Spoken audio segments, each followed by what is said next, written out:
Today on FCT Environment Update, we feature solid and liquid waste management in the Federal Capital Territory.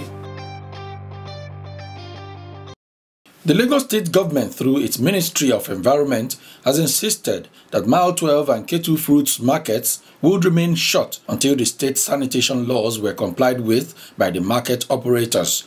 Lagos State Commissioner for Environment, Tunji Bello, said both markets were closed for flagrant abuse of the state environmental sanitation law and indiscriminate loading and offloading of goods on the main highway, which often leads to traffic gridlock, especially those plying the ever-busy Ikorodu Road. Traders in both markets do not have adequate toilets, and so some of them mess up the surrounding environment with human wastes. The market's closure became inevitable after several unheeded warnings to forestall epidemics and other health hazards in the state.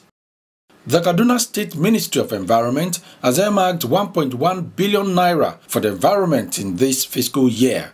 The Commissioner for Environment, Zachariah Shamaki, said the ministry will be spending the money on tree planting, construction of public toilets, house-to-house refuse evacuation program, landscaping of 5 major streets in the state, and alternative energy sources. As part of efforts to keep the state clean, he said synthesized polythene bags and refuse bins would be provided on roads all over the state so as to reduce indiscriminate disposal of refuse.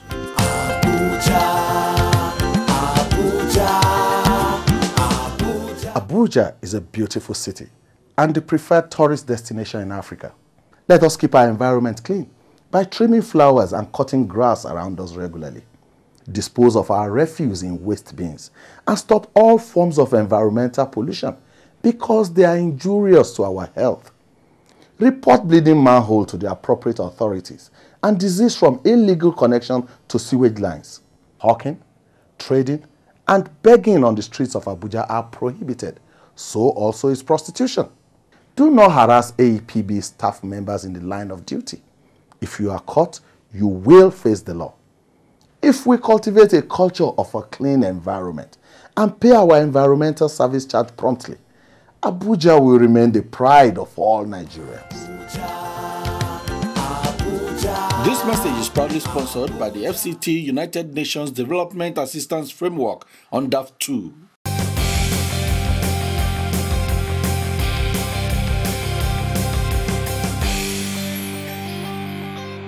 In line with the objectives and functions of the Abuja Environmental Protection Board, the Department of Waste Management and Sanitation is vested with the responsibilities of the control of removal and disposal of liquid and solid wastes.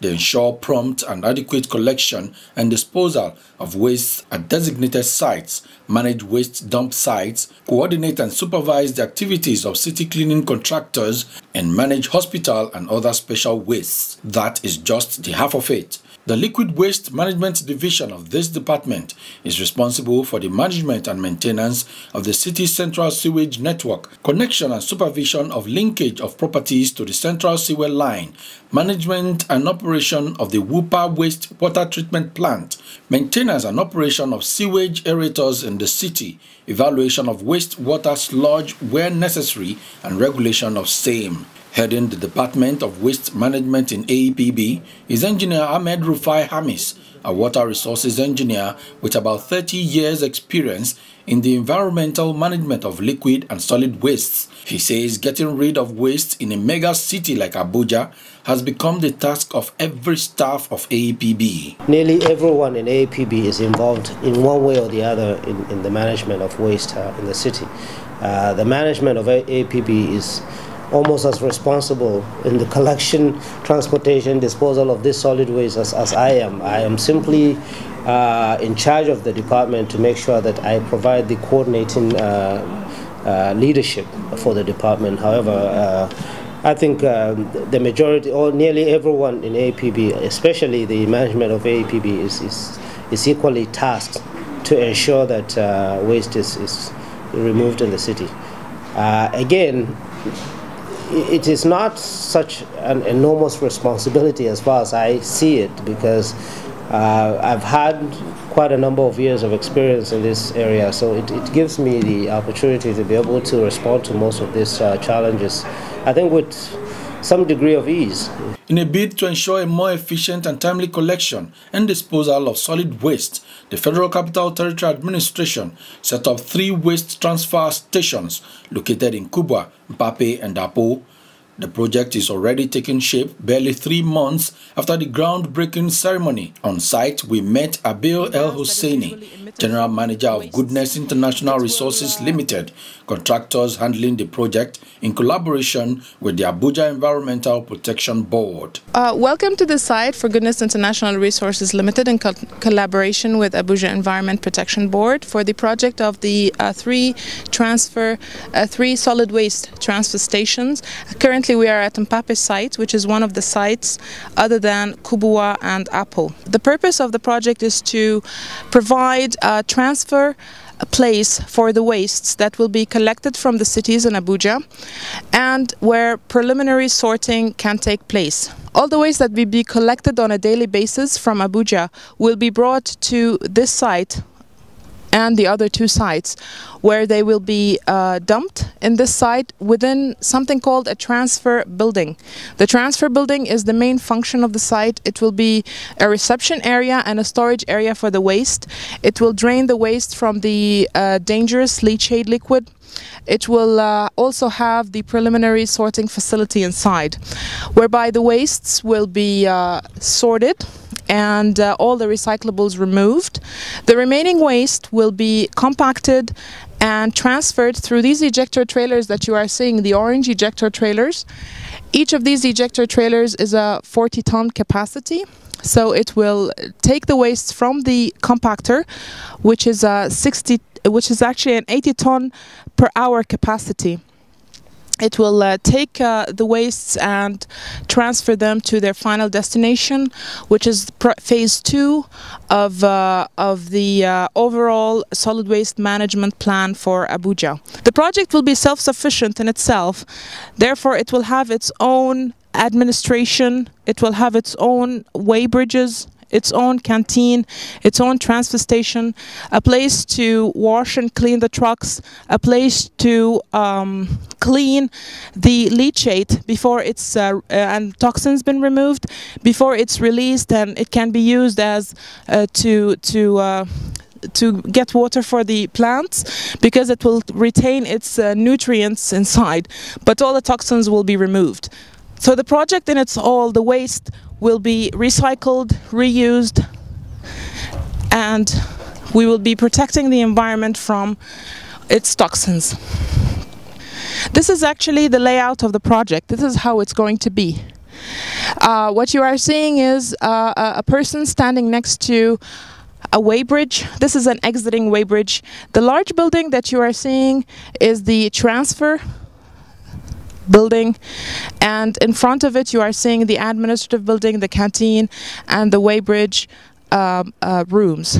If you look at the far right of the transfer building, you will see a little trucks with green backs. These trucks are dumping the wastes inside the transfer building into the storage, the temporary storage, which has a capacity of 2,000 meters square. The waste inside the transfer building itself will be drained actually first from the, like I told you, the poisonous and toxic leachate, and will be moved through conveyor belts to the sorting area, whereby they will be sorted through electromagnetic separation and manual sorting before they are fed into the compactor and then compacted into the ejector trailers. It will help keep track of the increase in waste, the increase in waste generation actually, and thus therefore help to improve or expand the environmental waste management project or plan for Abuja City. This is the general layout of the project, of how it's going to be.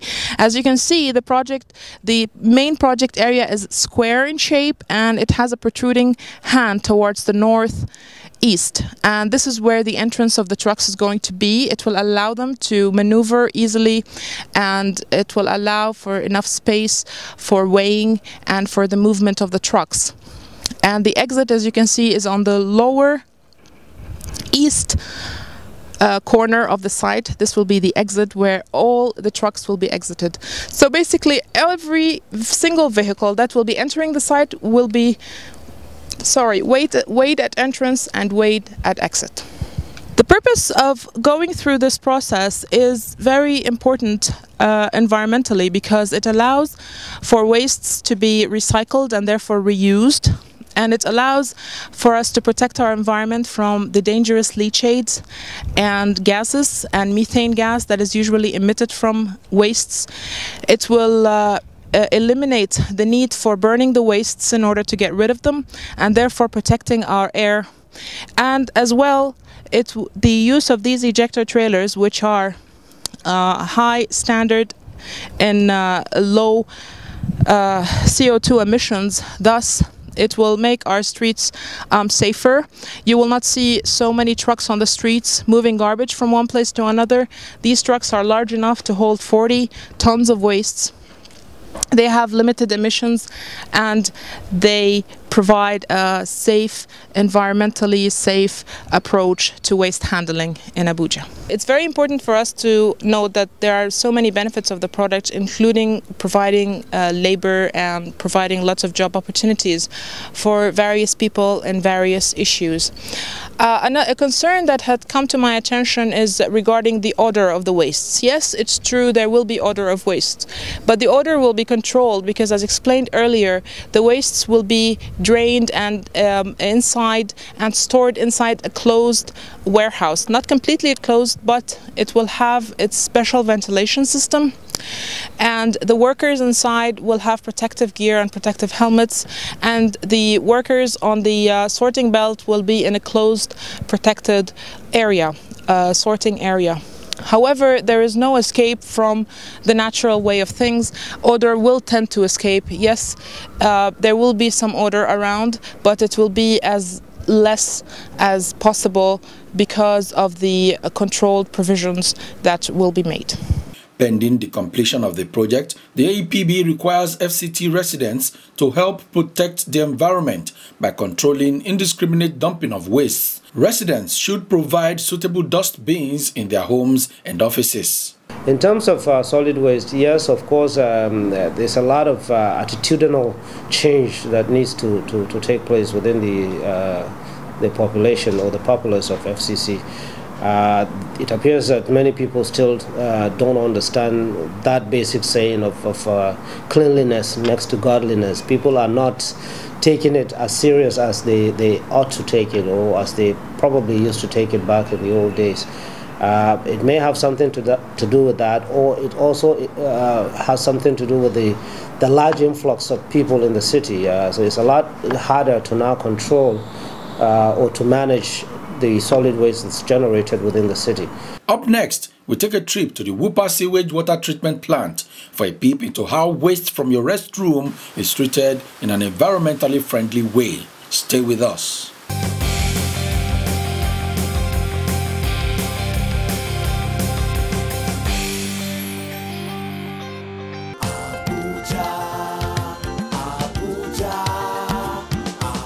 This Abuja fine no be small. Now you make plenty tourists them they like to visit this our city. Because of that, we must to make sure say everywhere they clean every time. Make we they cut grass and flower them we don't grow for our house. Throw away dirty and yamayama inside dustbin. No spoil air with black smoke. That one fit cause sickness for body. If you see sock away we don't full, make you call Abuja Environmental Protection Board. Quick. No follow them fight oh. Now they work then they do. Now offense to sell market for road, they beg or even do opio for night. If they catch you, you go hear amo. Make we join hand together with Abuja Environmental Protection Board to see say Abuja dey clean well. Make we pay our service charge every month to make sure say Abuja dey cha-cha.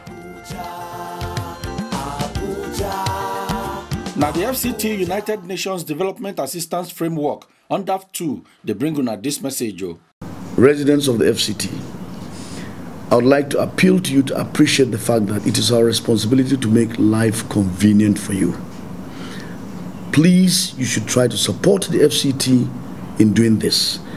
You are the people that will tell people that what they are doing is convenient to us. You should fight the war for us. Let people not come here and destroy the city residents. So whatever we're doing is for your interest. We expect you to support the FCT. We are here as co-residents. So expect us to, whatever we see is going to make life inconvenience for you, we'll go after it. So support us. Thank you very much.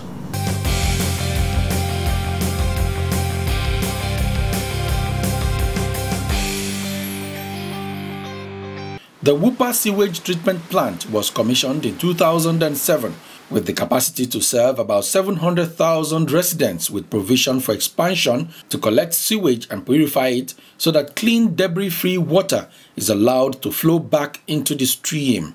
The processing is done in 2 stages. The first stage takes care of screening and separation of large particles from the sewage, while the second stage takes care of decongestion and treatment of the sewage. When purifying the sewage, the water can either be allowed to flow back to the stream for watering plants and other uses, or directed to the dam for further treatment for drinking. So, when you flush your toilet or take a shower or wash your hands, all that water goes through the drain into the central sewage system and ends up here. Along the way, there might be leaks. This is referred to as a bleeding manhole, a job for the AEPB. We have quite a number of bleeding manholes. We have, although thank God we've been able to deal with them with the very limited resources that we have. For instance, we have only one truck that we use in on blocking some of these sewer lines, emptying some of this waste that blocks the sewer lines and what have you. And that's highly inadequate. Although we have, we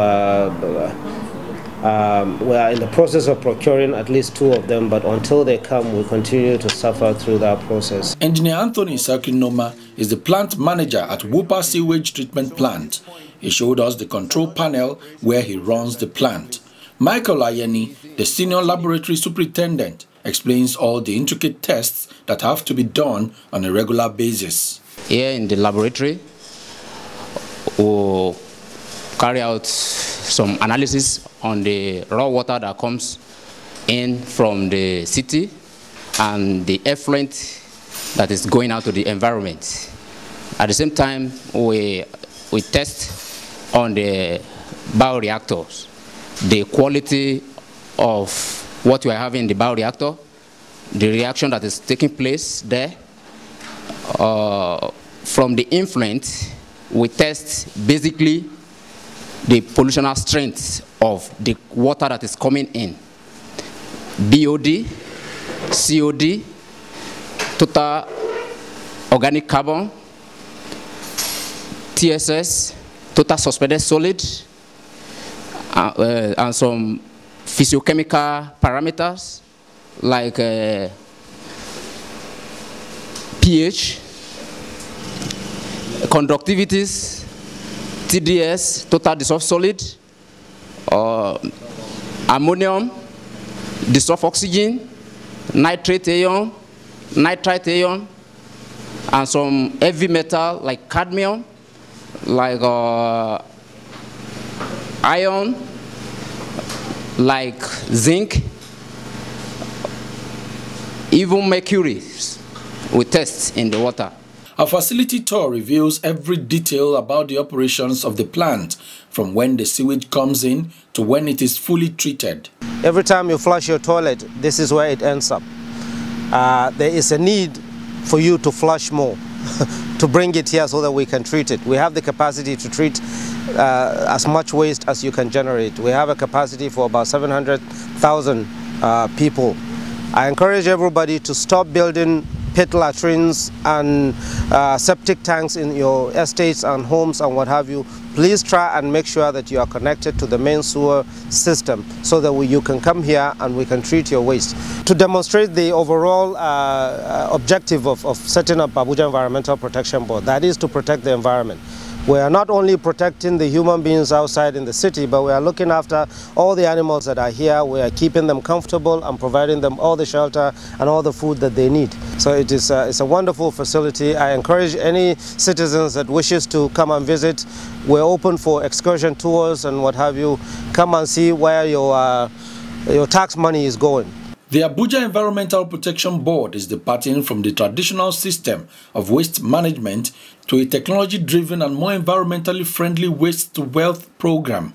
This concept will create jobs and a value chain that encourages recycling. More modern equipment has also been sourced to tackle the challenge of waste management this year and beyond. 2013 is so key to what AEPB is doing because it will witness a major shift in traditional waste management. By traditional waste management, I mean the common, carrying of waste from residents to the landfill site. 3 transfer stations will be taken off this year. The first one is at Pape, there's another one at Kubwa, and another one at Gudu within the Gariki district.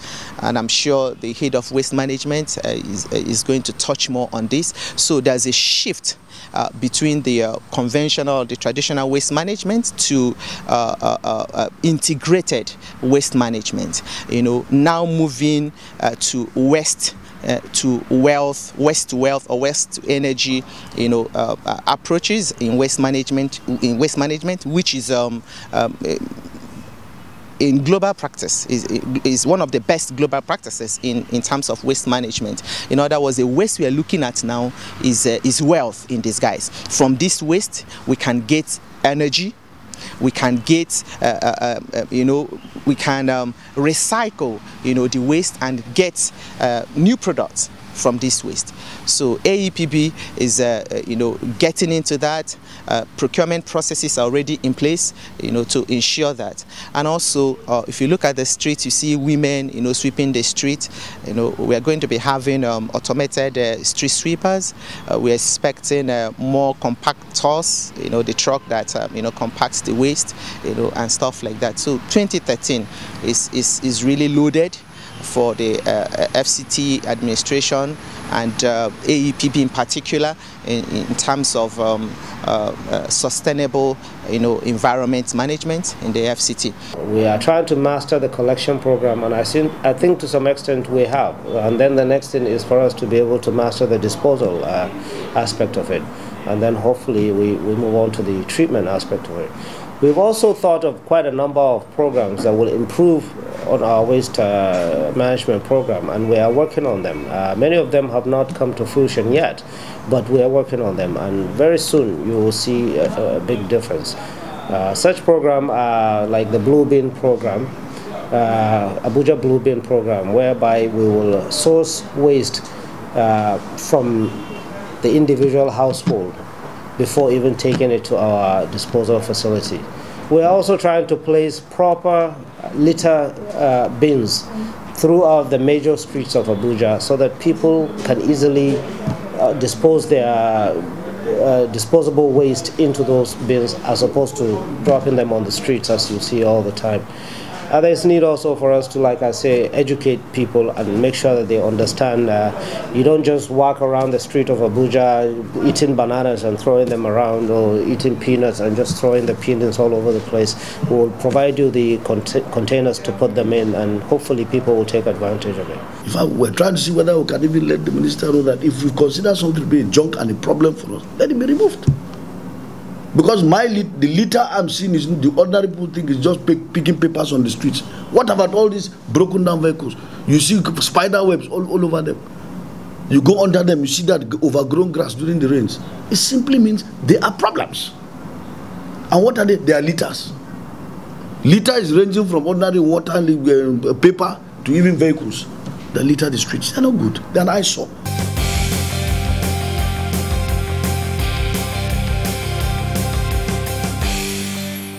Join us next week as we take a look at the Abuja Environmental Protection Board Act and how the board ensures compliance.